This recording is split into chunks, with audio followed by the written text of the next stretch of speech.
Race Imboden, looking big, man. For your fans, they've seen the work you've been doing, your time in the gym. Tell us what you're doing in your training right now and how it's affecting your fencing. I think over the last maybe 2-3 years, I started to really put more and more time into the physical preparation behind fencing. It's something that's changing a lot in fencing, and you've seen fencing develop like any sport, like basketball. You look at basketball players from 40 years ago and they're all like skinny, tall dudes, and you look at them now and they look like LeBron James. So it's just the development of the sport. It's keeping up, it's changing and learning as the sport's growing and you perfect yourself as an athlete. So yeah, I've gotten a little bit bigger. I'm also getting older. It's easier for me to put weight on finally when you're running around all day. But yeah, just some explosive work and really just giving myself a little bit of an edge in that arena. Definitely seen a variety in the work that you're doing, all kind of pushing towards that goal of growth and just physical preparation. From explosivity, plyometrics, to some really heavy loading of the rack, to get in some leg press work. Tell us kind of how the point of the season really dictates your training program on the weight side. Yeah, I mean you've got to time it properly. It's got to be something that's paid attention to. You got to have somebody who helps you with it, and obviously I have somebody who helps me with the timing edge because it's not my expertise yet. So I've done heavy loads when it's big off season where I have a lot of time off. I've done light loads or maintenance work almost, and a lot of it is actually more just protection of your body.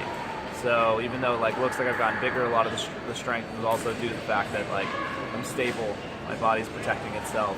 Allows me to hopefully compete for longer. Where have you seen that physical work translate to the biggest gains or biggest kind of positive improvements in your fencing?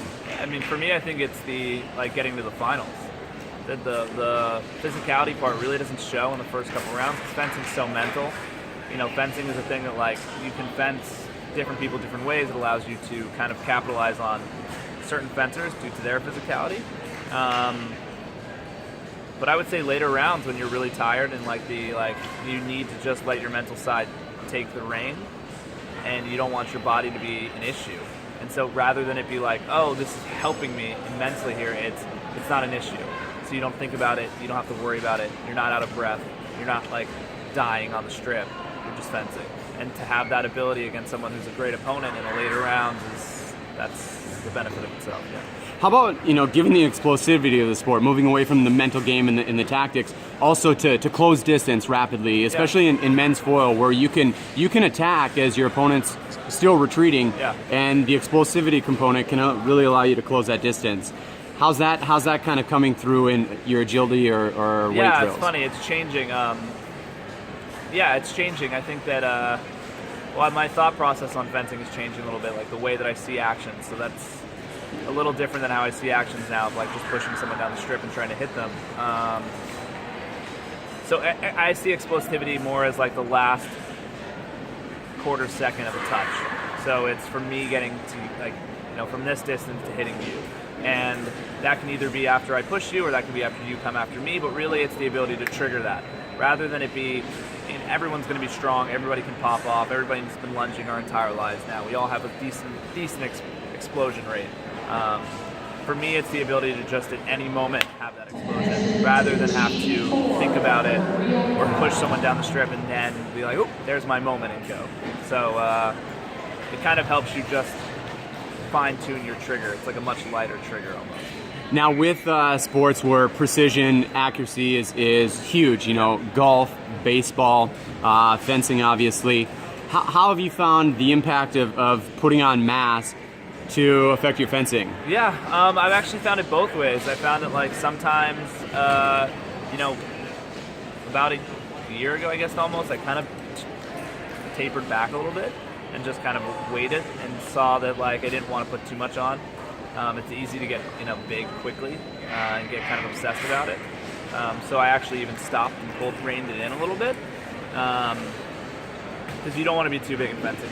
The second you're slow, you're dead. So especially in men's foil, which is a speed and technicality game, you basically want to be the closest body type is probably middleweight, lightweight boxer. So there's benefits and there's kind of hindrances. Trade-offs. Yeah, but you want to. I mean, I'm not going to tell everybody because you guys can figure out for yourself. Go get huge, and then you can figure out my mistakes. But yeah, no, they have their positives and negatives. Like I was saying, fencing earlier is interesting because it's like a huge guy. It's like basically every weight class fighting against each other. So a huge guy is going to be really strong, and he's going to have the ability to kind of hit you in close distances and strengths and touches in. But then a small guy is going to be faster, so you have your trade-offs, and then you need to find what balances with your fencing and when it's the proper time, or what kind of body type you need or what you want as for your style. All right, Race. Well, keep on finding your style, and best wishes in the process.